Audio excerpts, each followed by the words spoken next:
All right, so I wanted to share with you a story that's resurfacing that came about in 2018 when a teacher in Florida was fired for giving zeros on assignments.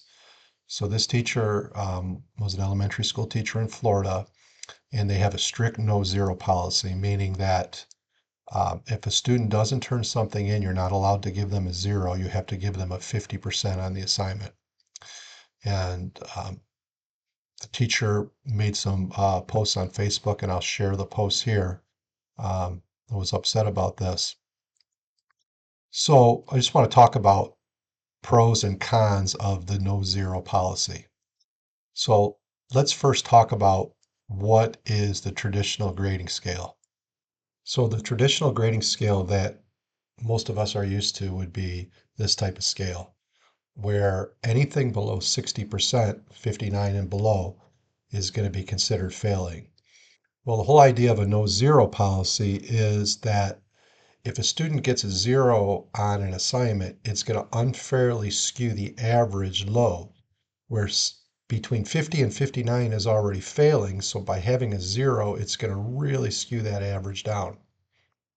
So, what are the pros of having this type of scale in your classroom? Well, one pro would be some type of one-off event with a student. Could be illness, could be mental health issues, things like that, where they just can't get the work done. Well, in that case there, it's not going to tank their grades so much that they don't have a chance to recover from that. So that would be the one positive of the whole system. So what are some of the negatives of a system like this? Well, what are you teaching the kids? So you just show up, you don't have to do any work, and you're still going to get 50%. Well, that's not a great example to set, especially for kids going out into the workforce when it's not going to be like that out in the real world. That's one negative. The other negative could be that a student is already has a decent grade in the class or coming up on, let's say, the last chapter test. They say, well, I'm not going to study for this. If I get a F on it, I'm still going to get a 50%. It's not going to move my grade that much lower where if they had a zero on it, where if they didn't study at all and they did terrible on it, it could really bring their grade down. So that is another disadvantage of a system like this. One other thing is, let's say a student is struggling in, let's say, a math class. One student's working hard, they're just not understanding the material. They get a 50% on a quiz. Another student who didn't even study at all, fell asleep during the quiz, didn't answer one question, is going to get the same score of 50%.